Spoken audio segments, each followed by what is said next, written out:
జగ్గయ్యపేట ప్రభుత్వ ఆసుపత్రిలో డయేరియా బారిన పడి చికిత్స పొందుతున్నటువంటి బాధితులను ఆరోగ్య శాఖ మంత్రి సత్యకుమార్ పరామర్శిస్తున్నారు. ప్రజెంట్ మనం ఇక్కడే ఉన్నాము. ఆసుపత్రిలో ప్రతి బాధితులతో మాట్లాడి వాళ్ళ దగ్గర నుంచి వివరాలు సేకరించేటటువంటి ప్రయత్నం చేస్తున్నారు. మాట్లాడదాం. సార్, ఎంతోమంది డయేరియా బారిన పడ్డారు? ప్రస్తుతం పరిస్థితి కంట్రోల్లో ఉందా?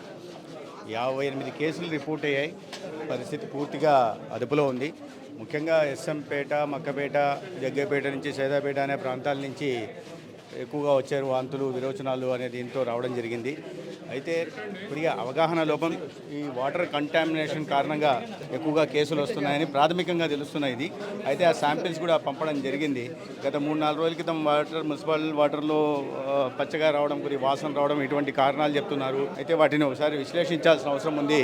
ఆసుపత్రికి వచ్చినప్పటి నుంచి, జగ్గయ్యపేటలో కేసులు ఎక్కువ రిపోర్ట్ అవుతున్నప్పటి నుంచి స్పెషల్ చీఫ్ సెక్రటరీ గారి కంప్లీట్ మానిటర్ చేస్తూ ఉన్నారు. డిఎంఎన్హెచ్ఓ పూర్తిగా ఇక్కడ. ప్రధాన కారణాలు ఏంటి డయేరియా ప్రబలడానికి? ఎన్టీఆర్ జిల్లా అయినా, అటు విజయవాడ అయినా, గుంటూరు అయినా చాలా చోట్ల రిపీట్ అవుతున్నాయి కదా. ప్రధానంగా వర్షాకాల సమయంలో కలుషిత నీరు కలిసే అవకాశం ఉంటుంది. గ్రామీణ ప్రాంతాల్లో ఆర్డబ్ల్యూఎస్ కానీ, మున్సిపల్ ప్రాంతాల్లో కానీ ఈ పైప్ లైన్లు సరిగా లేకపోవడం, లీకేజీలు ఉండడం, మురుగునీరు వాటితో కలవడం కారణంగా జరుగుతుంటుంది. అయితే అవగాహన పెంచే ప్రయత్నం చేస్తున్నాం.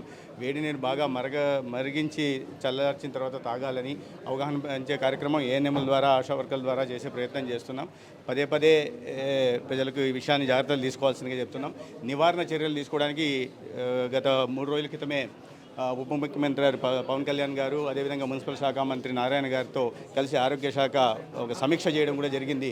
దానికి అనుగుణంగా అందరు కలెక్టర్లకు కూడా ఆ విషయం మీద తీసుకోవాల్సిన జాగ్రత్తల గురించి చెప్పడం జరిగింది. జగ్గయ్యపేటలో దాదాపు 2-3 రోజులు మొత్తం నాన్ వెజ్ అమ్మకాలను బ్యాన్ చేశారు కాబట్టి పబ్లిక్ కూడా ఖచ్చితంగా తినేటటువంటి ఆహారం విషయంలో, తాగేటటువంటి నీటి విషయంలో జాగ్రత్తలు పాటిస్తేనే దీని నుంచి బయటపడేటటువంటి అవకాశం ఉందని కూడా చెప్తూ ఉన్నారు. కెమెరా పర్సన్ సురేష్తో క్రాంతి, టీవీ 9, జగ్గయ్యపేట నుంచి.